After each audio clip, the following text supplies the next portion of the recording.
Hi guys, it's Gilly Hunt here with my A to Z guide to Stampin' Up products, and I'm on to the last of the X factors, which is for eXtreme. I'm afraid I had to sneak this little E in. I really couldn't find an X. eXtreme Cutting and Embossing, and this is part 3. The first one looked at the cutting and embossing machine. The second one looked at ideas for embossing, and this third one we're going to look at die cutting ideas. So I'm just going to give you a smattering from a beginner's point of view of what you can do with a die and how you can cut things out, and from a more advanced point of view, just some little techniques to try. Towards the end are more advanced techniques, so if you're not a beginner and you want to whiz towards the end, that's where you'll find some of the more advanced techniques. And I can't possibly cover every single die cutting technique. There are lots that I've left out. I've left out flip cards, I've left out all kinds of fancy folds that you can do with die cutting. But I'm sure at some point during my normal making card sessions, one or other of those cards will come up and you will see how I do the die cutting on those. So today it's a look at what you can do as die cutting, and for beginners it's an introduction and some more advanced techniques. So let's get going. Okay, so let's start with some very basics. So first of all, what is a die cut? Well, a die cut is a metal here we go, I have a whole pile of them in here. It's a metal piece with a little ridge on the edge. So if I just take one of these little ovals out, you'll notice if I bring it right up to the camera that one side is completely flat and the other side has a little tiny ridge. You can see that quite clearly here. And it's that ridge when passed between two plates and a roller that cuts through your page. And if you want to know how to do that and how to set up your machine, then go to my eXtreme cutting, which is X, and it's the part 1 actually. Okay, so that's how it works. And what we can do is we can do some simple things like we can stamp an image and then we can cut it out using a die. So this die has cut this out, which means it cuts out all the little ins and outs and all the little pieces in between, which would be really quite difficult to fussy cut. You could do it, but it would take you a very long time and you would certainly find it very hard to get such lovely accurate edging. So that's the basics. Then you can cut out shapes themselves. So these, for example, are snowflakes which have been cut out. Now, they've not been stamped first, they're just cut out of ordinary, in fact it's balmy blue card here, and I've just given it a little tiny, I don't know whether you can see, I've just given it a little tiny, I don't think you can see, a little tiny sparkle using a little bit of Wink of Stella. But what I've also done is I've also die cut the envelope. So how did I do that? I'll just show you, because this is a lovely little trick to do. It's still nice and flat, so it's not that you've stuck it on top. So it will go through the post, and as long as you've stuck this down thoroughly, that's no thicker than it was before, and it's also not got anything sticking out. So all I've done is I have prised open the envelope, and you can see it does tear it a little bit. Can you see it does tear it a little bit? But as long as you're just gentle and careful, remember that will re-stick back together and you'll not notice. So all I've done is put that through the die cutting machine with a little snowflake, and I'm now going to, I've put a piece of card the colour that I want to show through, and I'm now just going to simply stick it back together again with a couple of pieces of tear tape. So we have a really nice smart edge again, and there's your envelope ready to go to put your card in. And isn't it nice to have something that matches so beautifully? So that's the other thing we can do. We can cut out round a shape that's already stamped. We can cut out shapes which are not stamped but which are just cut out. We can also do something which is called, we can buy stamps, excuse me, my throat's a bit groggy. Oh, that's better. Stampin' Cut and Emboss folders. So these ones, I've just taken one out just to show you. What they are is they're exactly as the others, they're metal and they have a cutting blade, but also within the inside this has a slightly less raised, it is raised but not as high as the edging, pattern. And what happens is the edge cuts and the inside embosses. And let me show you how that happens. Here you go. So the edge has cut out the leaf shape and the embossing piece has just marked the markings on the leaf for you. So look out for ones which say stamp, cut and emboss, and that will give you some things which give you some extra dimension and some scoring. Okay, so now we've got those. What can we do with die cuts? Well, the lovely thing we can do with die cuts is we can actually go into the middle of our cards or our shapes, where perhaps with a punch or something else we might not be able to reach in far enough. We can cut out apertures. So think about cutting out apertures. And we can do the opposite. Now, I don't know whether we call this an overture. That's a musical term, isn't it? I'm a bell ringer and we do overtures. I don't know what we call this. It's not an aperture, it's an over the top something or other. But we can put things underneath or on top. And this is particularly helpful if you want to get your text to shine out and sing. This is quite a busy card.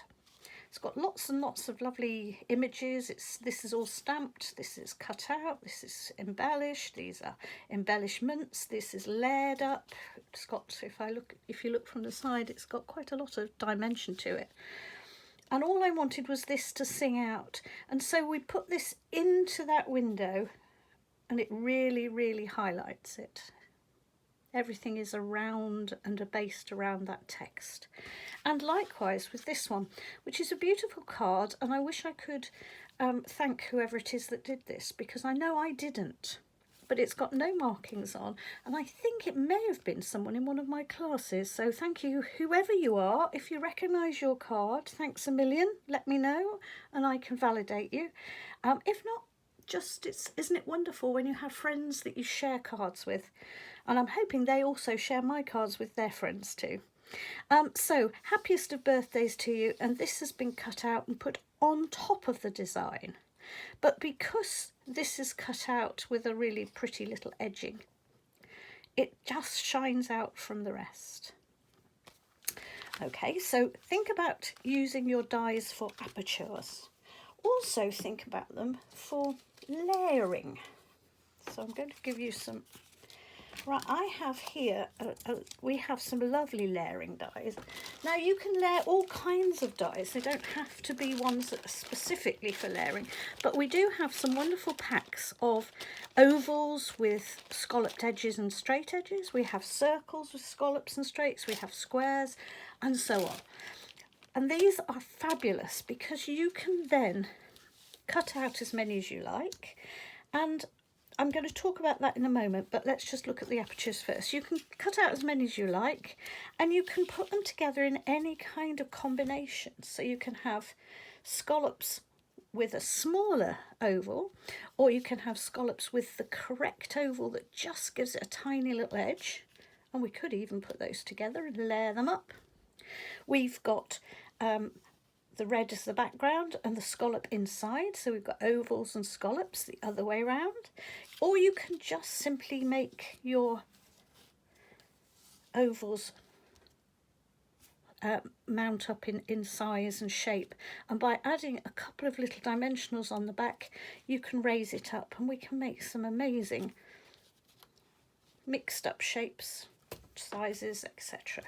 So look for layering, because layering is something you can do beautifully with die cutting, because everything then perfectly matches and goes together. You're not struggling to find out how wide is this one, how long is this one.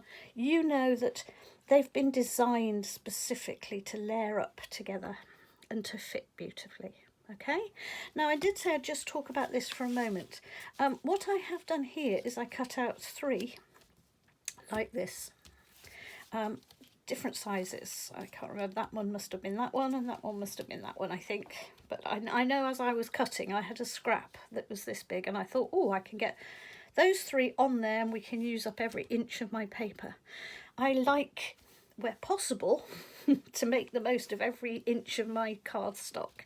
I'm not good at throwing away paper. Even if it is only half a pence worth or something, I still like to use every last little bit.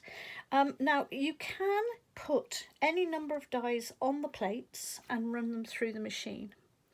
But I would advise that you make sure they are all the same type and manufacture. So if they are all Stampin Up, Stampin Cut designed, then please layer them up and they will be fine because they've all got the same width, so they'll cut beautifully. If, however, you've got some of the old Sizzix ones and some of the new Stampin Up ones, then I would suggest you use them differently and you use them separately, because then you're not putting pressure on the roller to cope with 2 or 3 different sizes and widths. They are very, very, very fractionally different.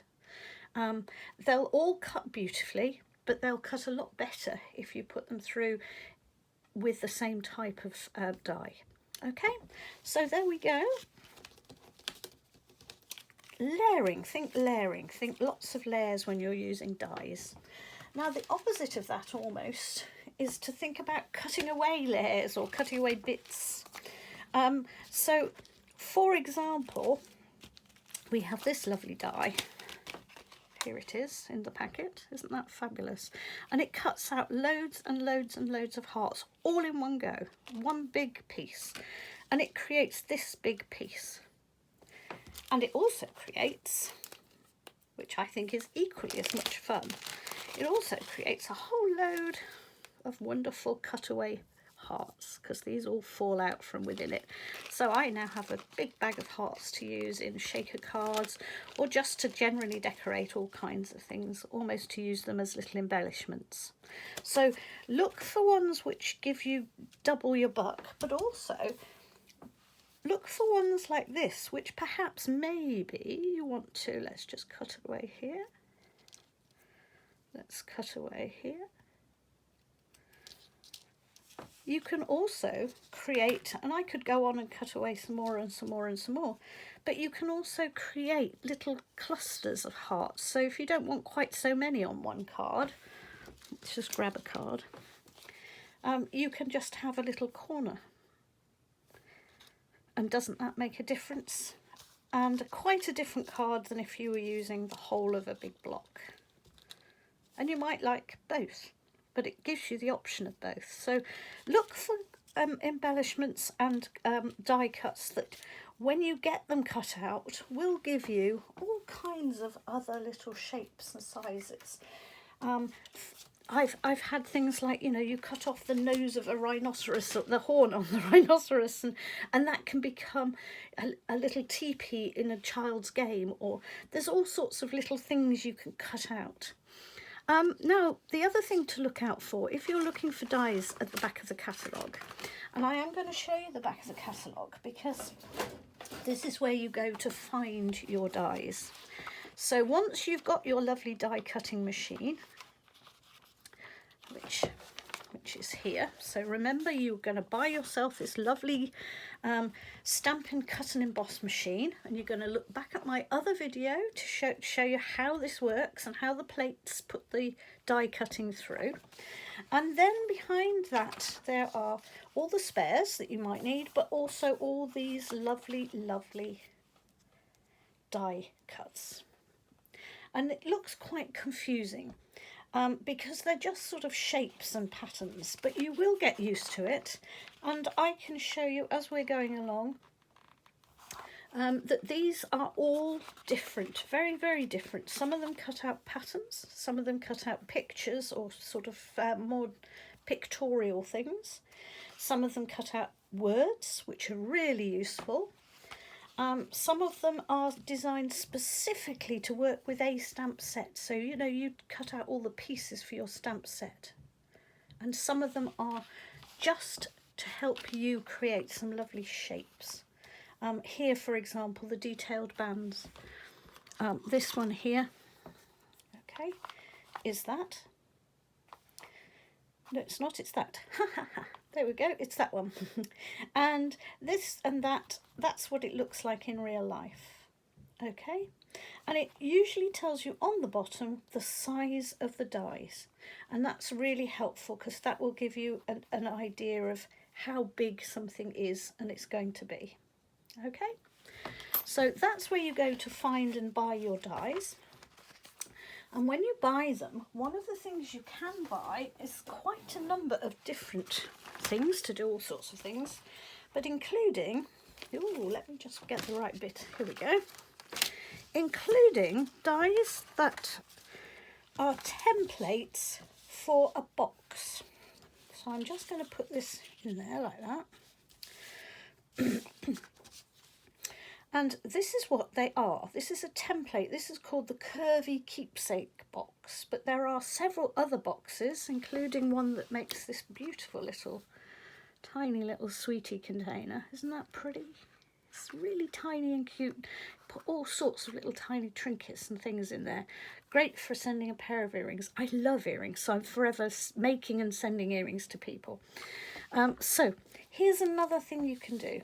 This is how it die cuts. You put it under the machine in the same normal way. You pass it underneath the stamping emboss between the plates. Out it comes and you pick it out. And this has not only cut, but it's also embossed. You know, we talked about embossing as well. And it's embossed the lines for you to fold. Okay, they're clear to see. They might not be terribly clear because it's shiny, but there we go, there's the line. And they're ready to do just straight away. You grab your handles, you clip it together,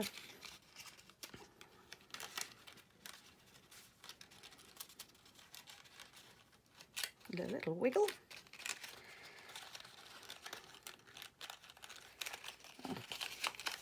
Hold on. And I promise you it's much easier than this, but I'm trying to do it without putting it against me. I normally put it right up against my body, and there you go, there's your little box.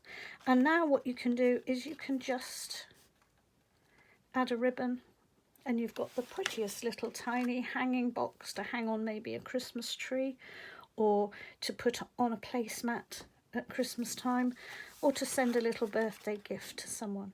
Isn't that pretty? And there are lots of different, as I say, different types of bags and box templates. So they may look strange in the catalogue, but if it says it's a template for a box or a bag, that's what it is. Okay.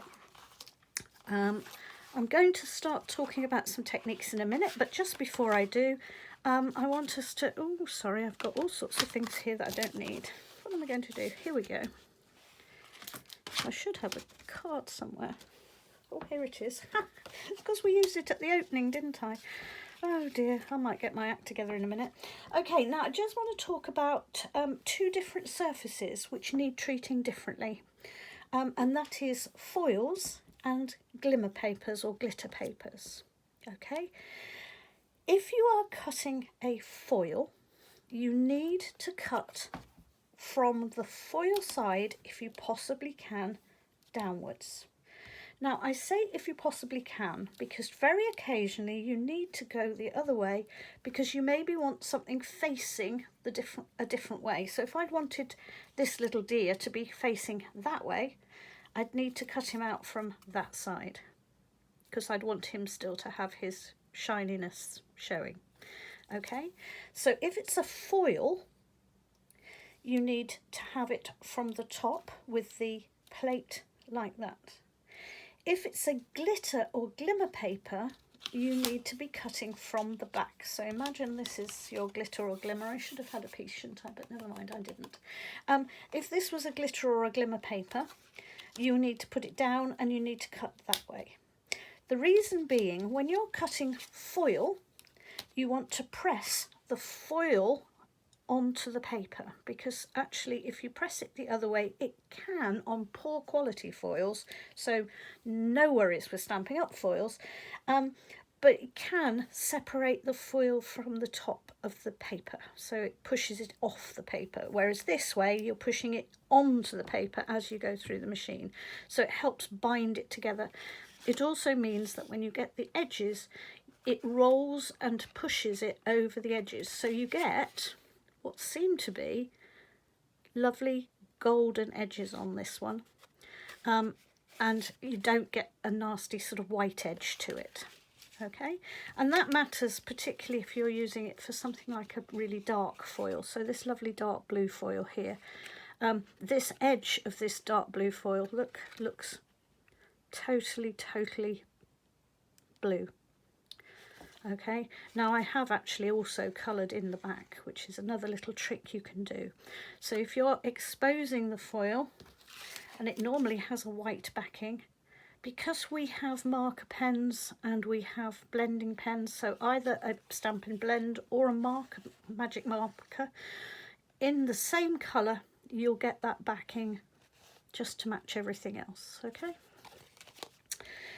So that's what you do with foils. The opposite with glimmer paper, because what you want is you don't want these gritty bits to damage your die. The dies are very hardy, they will cope, but it's best not to give them too many little goes through with glitter or glimmer, because it can just start to pit the metal. But if you're cutting from the back, then the die itself goes onto the paper and it pushes the paper out, and it pushes the glimmer and glittery chunks out of the way, so it splays them outwards, so it doesn't matter. It doesn't crush them. If it's going from the front, it's going to be crushing them onto the blades. If you do it from the back, it's going to be splaying them outwards, so it's just a slight difference in the way you treat glimmer and foil. Okay, so there we go. Isn't that lovely, by the way? These are our new buckle set, and I love them. They're so simple. That's just a die cut, 2 die cut ovals and a Mr. and Mrs. And you've got a whole set of wedding stationery straight away. How easy is that? Okay, here's another thing to think about. How many times have you thought, I've got a lovely card, it's beautiful, now I'm just going to put the sentiment on, and oh no, the sentiment's not straight. Well, first and foremost, I would suggest you think about buying other tools, and we've covered that already, but I'm also going to suggest that you stamp your image here onto a piece of card, and that you then cut it out with another label. And because you're doing this like this, you can line it up and you can get it set just how you want it.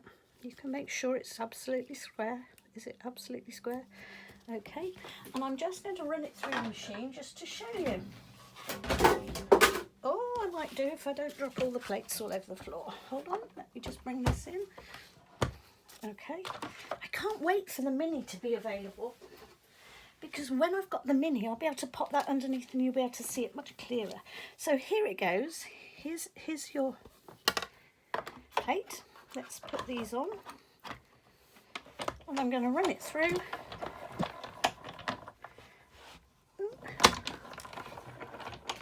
Okay, let's take it out. Let's put the machine to one side because I'm going to use it in a second. So listen up for me dropping it again. It's a good job they have really good chunky machines. I'm going to take off the washi tape. Let's put that on the side of my machine to use again. And I'm going to take that off. And isn't this beautifully cut? Just give it a little flick for those last little pieces. I've got one little tiny piece that's just clinging on. Let me just find myself a little spike. Let's spike him out. There he goes. So we've now got our card, and instead of ruining it by putting a nasty little bit of a wonky text on, we're now going to just add, oh, I'm on one of those mornings where the glue hasn't woken up yet. Here we go. And you'll notice on this one I'm only sticking the middle, because I quite like the ends to just be loose, because it gives you that loose kind of lacy effect. You obviously wouldn't want to put it through the post all loose and lacy like that, but it certainly would be lovely for a hand given card. And isn't that pretty? There you go. So think about how you use your text. The other thing I'm going to say to you is when you are sending when you're cutting labels, this is a little label that I cut for something else, don't forget that you can actually cut a smaller version or a different sized version, because what you can do is you send it through once, then you replace the, I haven't got this one, where is it? Oh, I don't know, let's just imagine this is the edge of it. You replace it again, and it can then recut another piece. So you can cut a second piece out, and as long as you've lined it up carefully, so this now becomes the edge of the die cut area, and you cut this through again, and of course when the other bit is sticking out here, it won't cut anything at all, it'll just cut this edge, and suddenly we've now got a thinner, smaller little label, but equally pretty with equally nice little edges. So think about changing the size of your labels too. I'm not sure I explained that terribly well. Hopefully, if you follow me, I shall probably do that again on some of the cards that I make, so you'll see that. The other thing I'm going to suggest you do, and I'm sorry these are rather old examples, but I did have a lot of examples to make and to show you this time, and I didn't have a lot of time because I'm actually making brick walls at the moment at home. So I'm bricklaying and the bricklaying has to be done whilst it's dry, so I'm hurtling outside every 5 minutes to try and do it. So I've got some older images here, but these you can do with new images very easily, and I just wanted to show you because Christmas is coming sooner than you think. Now it's into September. If you can find symmetrical dies, they have to be symmetrical so that you can fold them. So as long as it's a symmetrical shape, you can make beautiful decorations, because the lovely thing with anything symmetrical is you can stick it down and then you can stick another one over the top, back to back, and then you can stick another one in between, back to back, and so on, until you get some really pretty shapes and some really pretty decorations. And in fact, I may well have a go at doing some of these with some of our more recent designs later on in the year, so keep your eyes peeled for those Christmas decorations. I'll probably call it something like 3D Christmas decorations, but it's worth looking out for completely symmetrical dies, because those are the ones that you can make these lovely things with. They also mean you can put something back to back so that you can flip it backwards and forwards. Okay, well, what about only partially cutting? So I've got these beautiful poppies from the Painted Poppy set. I love these poppies, they're absolutely beautiful. And with Remembrance Day coming in November, so not too many weeks away, it's really nice to have some things that you can send to people to say thank you for your service, or things expressing sorrow for your past loss, etc. We have to send those cards, and they're very special to people. They're the ones that people treasure and keep carefully. So here's something you can do with just part of a die. Now I'm going to show you how to do this by bringing the machine up, but first I want to explain it. What I want on this is I want to keep this lovely rectangular shape, but I want to just change the arc at the top, so I want a little archway at the top, and I want a nice clear clean cut archway. Okay, so this is how I'm going to do it. What I've done, and I'm just thinking that I've very slightly, there we go, I'd very slightly knocked it. What I've done is I've measured the same distance up, and I've put those points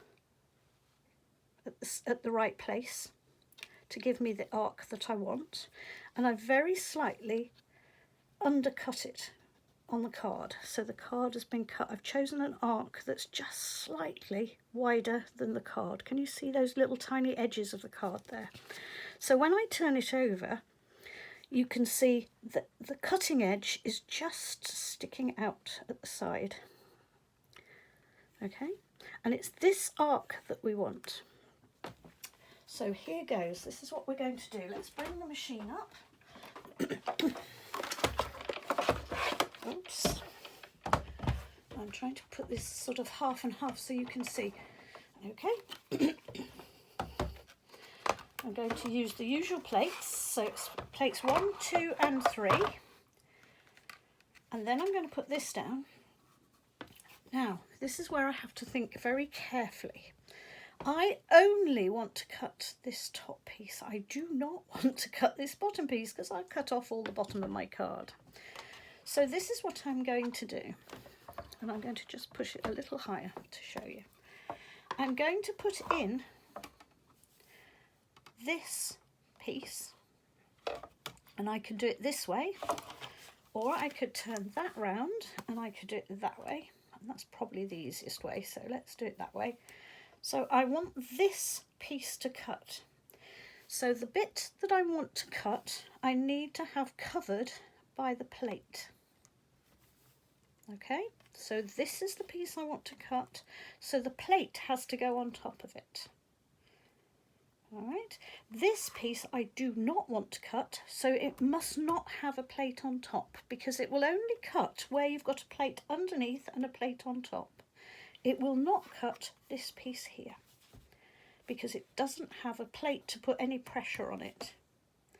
Okay, so let's have a go. Now this is where I have to just hold it very carefully and start to slide it in. Okay, and we're just going to turn. Ah, and that's just moved itself. Hold on, let's go again.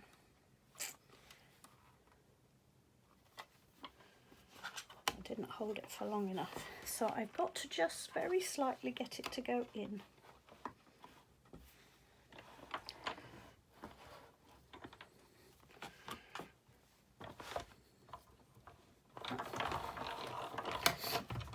I'm going to turn it round because for some reason it just doesn't seem to want to cooperate with me today.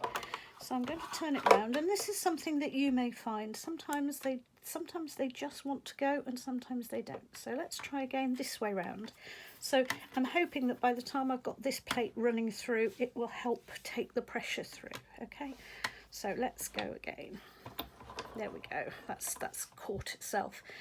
Sometimes it's just a matter of being sensible and careful and working out what's best. And this also means I can just very slightly turn it round.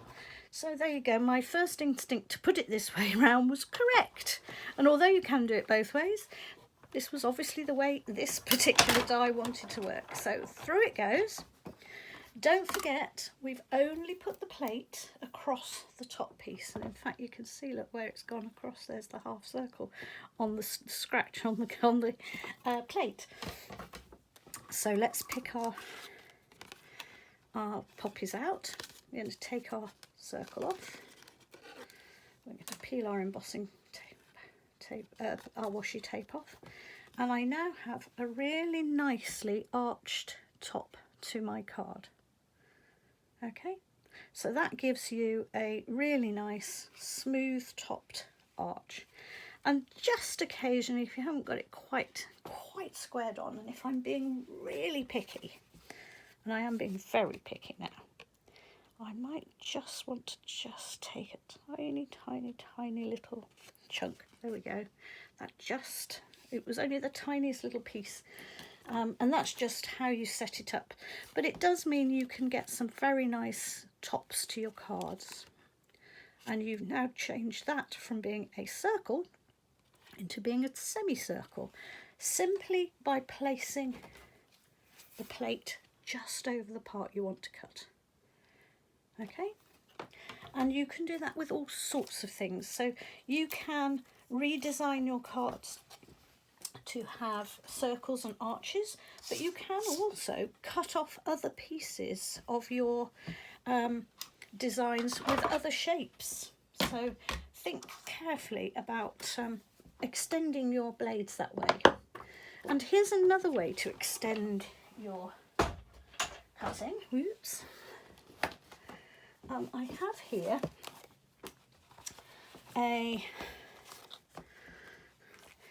I love this set. I absolutely love this set. This is Back on Your Feet.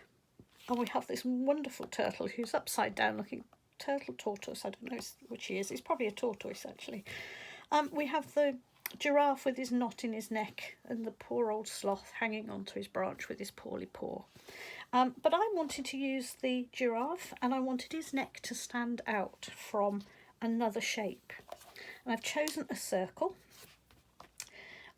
So what I've done is this, and I've done it in stages to show you rather than keep hauling the machine in and out and in and out. The first thing I did was I have stamped my giraffe onto a white piece of paper like this.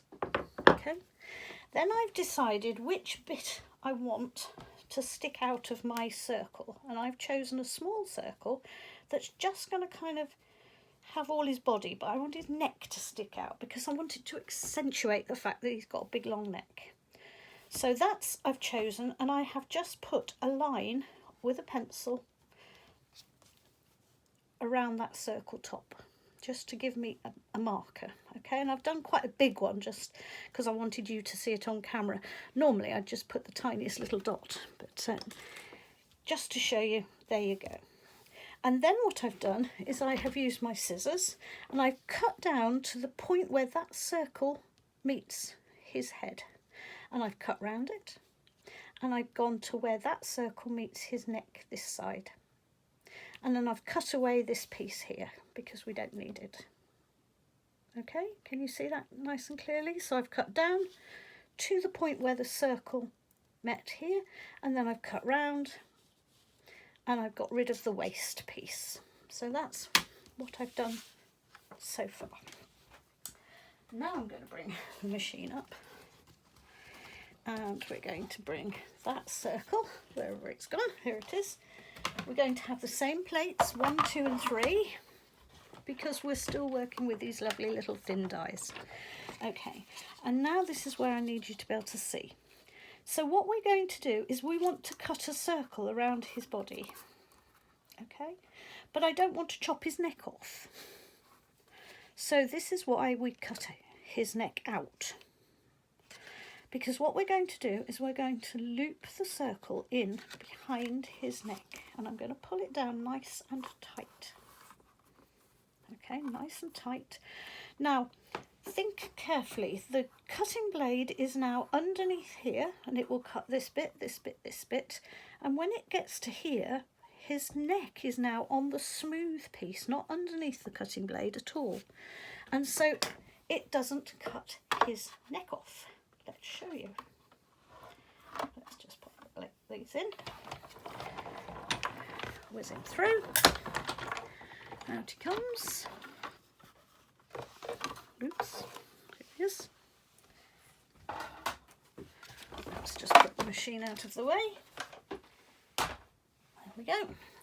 And now I can take his necklace off. And what's happened is, as I suggested, where we tucked it in there, we've now got his neck in front of the cutting blade. The cutting blade carries on underneath, but it's cut through the circle, leaving this bit here because this bit was in front of the circle. And so all I would have to do is just use a little bit of a rubber. There we go, an eraser.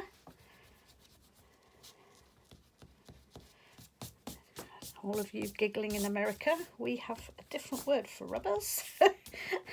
So this is a rubber or an eraser for you. There we go. And then all we need to do is colour him up and make him into a rather swish little card. There you go. And because his neck is sticking out, it gives you a really nice feeling, and it's something a little bit different. And you can do that with all kinds of things. It's great to do with, I remember doing it with, we used to have a little panda in the catalogue, and I used to get his hands sticking out either side, sort of jazz hand style. So it's great, particularly good for using with cartoon characters, but it's equally pretty to do if you want some foliage sticking out from the edge of something and you want to just bring the foliage part forward. So look out for that as another thing to try. Okay, and I have got one more little demonstration for you before we go, and this is going to be using your dies as masks. Okay, and let me just get all the bits I need. Oh my goodness, I need so many bits here. Right, here's my card, just a plain simple card. And I'm going to take some Sahara sand, just because that's the colour I want to use, and I'm just going to pop it onto a block. Now, I've had this conversation a few times when I work. You can use your dauber straight directly onto this if you want to, but I like to put the ink onto a plate or a block or something else so that I don't damage my pad so much. I'm not sure it damages the pad a lot, but it can scuff it up if you're not very neat and careful. I've got a dauber. We sell these in little packs and they're fabulous for effects. And I've now got I've used my, oh, this was the one I was looking for earlier. I've now used my little shape to cut out my aperture. So I've used that, I've put that through the machine, I've cut it out. And I'm now going to put that onto my card in the place that I want it to be in. Is that in the middle? I'm not entirely sure it is. Hold on, let's go again. I've cut this on slightly wonky, which is a bit weird, so it's kind of making my eye go skew-iffy. There we go. Now I've got the dauber, and I'm going to load it up. Load it with Sahara sand. And I load it up by simply going over and over and over. And this is why I like, if possible, to have a dauber for every single colour, because it means that it's already really soaked with ink. So each time I do another thing, I'm just loading more ink on, so I don't have to use quite so much ink to get the effect. Okay, and I'm going to start on the outside. You always start outside. And I want to just get some circular motion going, and then once I've got it going, I'm going to just come across the card. Okay. I want to just make sure I get right up to the very edge. And notice that I'm not stopping. I might slow down a tiny bit, but I'm not actually stopping until I go right off the edge and onto the side. Okay, and I'm just going to put a tiny bit more onto my block because I'm not completely satisfied with that. Just got one or two little places where I want a bit more ink. Okay, and this time, collect up the ink. This time I'm going to go from this side because I just want to fill in this corner a little bit.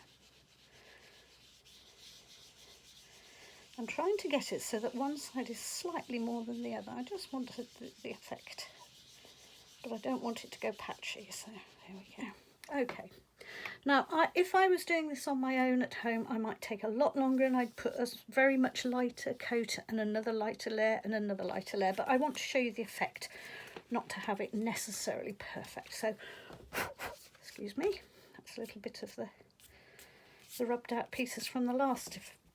Okay, and all I'm going to do now is I'm just going to use this little masked area almost as a little vignette. Here we go. And I'm going to get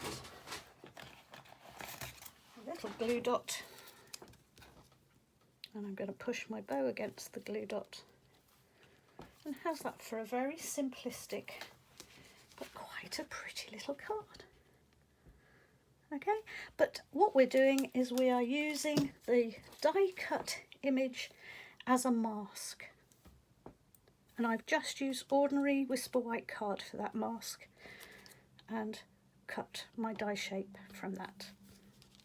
There you go. There are some of the many hundreds of other things you could do with die cutting. I hope you've enjoyed that quick trip around it, and I hope you look forward to next Sunday when it will be Y for yarn. So we'll be looking at ribbon and techniques with ribbons. Thanks very much. Bye bye.